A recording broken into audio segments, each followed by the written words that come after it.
بسم اللہ الرحمن الرحیم شروع اللہ کے نام سے جو بڑا مہربان نہایت رحم والا ہے۔ هل أتاك حديث الغاشية وجوه يومئذ خاشعة عاملة ناصبة تصلى نارا حامية تسقى من عين آنية ليس لهم طعام إلا من ضريع لا يسمن ولا يغني من جوع۔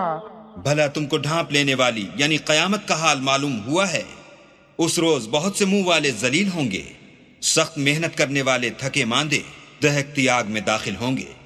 ایک کھولتے ہوئے چشمے کا ان کو پانی پلایا جائے گا، اور خاردار جھاڑ کے سوا ان کے لیے کوئی کھانا نہیں ہوگا جو نہ فربہی لائے نہ بھوک میں کچھ کام آئے۔ وجوه يومئذ ناعمة لسعيها راضية في جنة عالية لا تسمع فيها لاغية فيها عين جارية فيها سرر مرفوعة وأكواب موضوعة ونمارق مصفوفة وزرابي مبثوثة۔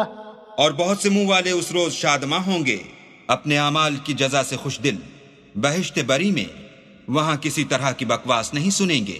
اس میں چشمے بہ رہے ہوں گے، وہاں تخت ہوں گے اونچے بچھے ہوئے اور آب خورے قرینے سے رکھے ہوئے، اور گاؤ تکیے قطار کی قطار لگے ہوئے، اور نفیس مسندیں بچھی ہوئیں۔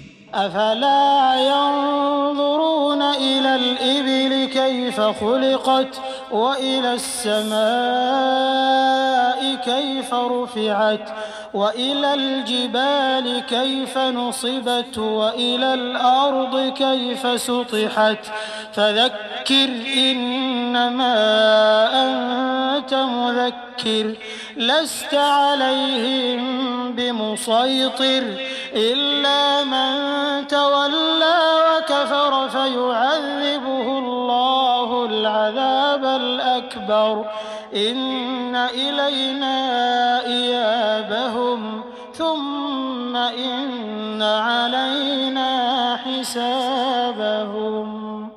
یہ لوگ اونٹوں کی طرف نہیں دیکھتے کہ کیسے عجیب پیدا کیے گئے ہیں، اور آسمان کی طرف کہ کیسا بلند کیا گیا ہے، اور پہاڑوں کی طرف کہ کس طرح کھڑے کیے گئے ہیں، اور زمین کی طرف کہ کس طرح بچھائی گئی۔ تو تم نصیحت کرتے رہو کہ تم نصیحت کرنے والے ہی ہو، تم ان پر داروغہ نہیں ہو۔ ہاں، جس نے منہ پھیرا اور نہ مانا تو اللہ اس کو بڑا عذاب دے گا۔ بے شک ان کو ہمارے پاس لوٹ کر آنا ہے، پھر ہم ہی کو ان سے حساب لینا ہے۔